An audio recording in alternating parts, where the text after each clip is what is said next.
être long cette phrase. Hein. Je te la refais en plus court. Allez. Attends, il y a du vent là. Je suis le docteur Agnès Benet, je suis biologiste marin et fondatrice et directrice de l'association Matatohora pour la protection et l'étude des mammifères marins en Polynésie française.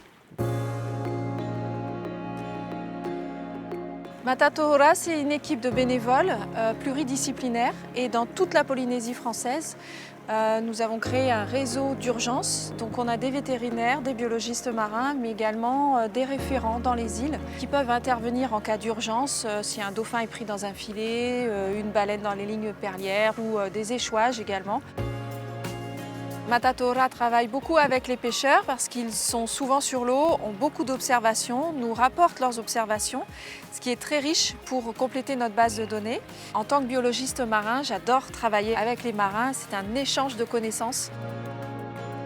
L'idée, c'est de mettre toutes nos compétences et notre temps au service des mammifères marins. Donc on trouve 24 espèces de cétacés, dauphins, baleines, dont les baleines à bosse qui restent les déesses. Une baleine à bosse n'a pas de dents, elle a des fanons. Elles se nourrissent en Antarctique, de krill essentiellement, donc du plancton. Et elles remontent en Polynésie et dans tout le bassin Pacifique Sud au mois de août, septembre, octobre pour se reproduire et mettre bas. Elle mesure environ 3,50 m, 4 m à la naissance pour 900 kg ou 1 tonne. Et adulte, elle pèse entre 30 et 40 tonnes et mesure environ 15 mètres. Les baleines à bosse ont été surpêchées en 40 ans, entre 1920 et 1960.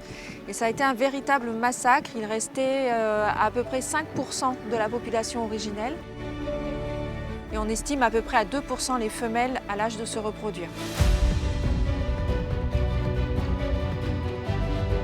Donc quand elles sont là, elles sont en phase de reproduction. C'est une phase très importante dans la biologie des espèces si on veut que cette démographie augmente pour petit à petit retrouver une population un peu plus près de la phase originelle. L'observation des baleines à bosse, c'est une activité très touristique, et notamment en Polynésie française, puisque c'est un rare pays encore où on peut se baigner avec les cétacés.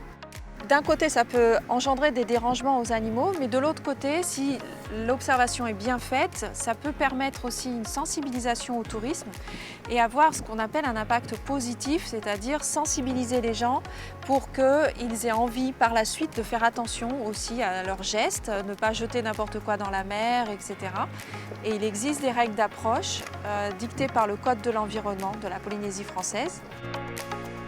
Toujours, il faut bien comprendre qu'on est chez elle et pas l'inverse.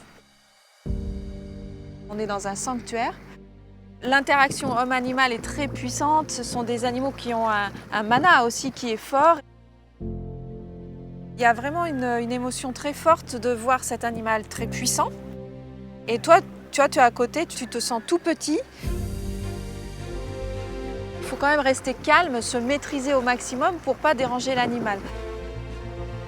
L'association Matatohora a mis en place un label pour cibler les personnes qui sont les plus respectueuses, qui respectent une charte de l'association Matatohora avec des règles d'approche un peu plus strictes pour encore plus protéger les animaux.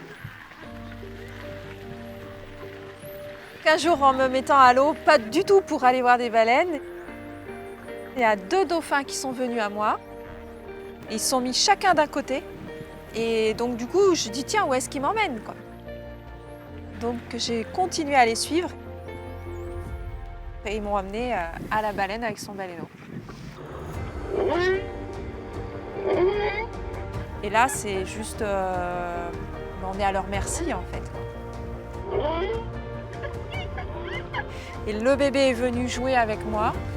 La maman surveillait un peu du coin de l'œil. Et c'est vrai que là, tu es vraiment en interaction avec cet animal. Et c'est ça les plus belles observations et les plus beaux moments avec les animaux, c'est quand ce sont eux qui choisissent de venir te chercher et t'accompagner en fait.